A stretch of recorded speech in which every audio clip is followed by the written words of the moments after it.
এমন অবস্থা দেখা মিলেছে এই নিষিদ্ধ সংগঠনটির ভয়ঙ্কর রূপে ফিরে আসার জন্য। জেলা ও মহানগরীতে জমায়েতের কর্মসূচি পালন করছে আওয়ামী লীগ।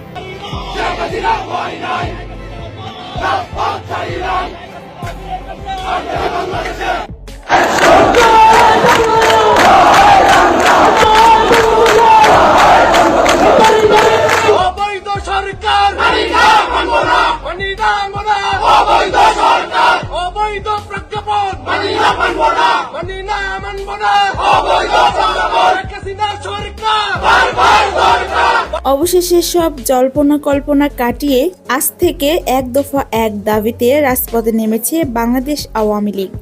তাদের সাথে যোগ দিয়েছে যুবলীগ, শ্রমিক লীগ এবং বিভিন্ন সহযোগী সংগঠনগুলো। আজকের আন্দোলনকে ঘিরে রাজধানী ঢাকা, মিরপুর, বরিশাল, রাজশাহী সহ সারা দেশে শুরু হয়েছে ব্যাপক তাণ্ডব। আওয়ামী লীগ তাদের 3 মাস ব্যাপী কর্মসূচি ঘোষণা করেছে, যা শুরু হয়েছে আজকের এই দিন থেকে।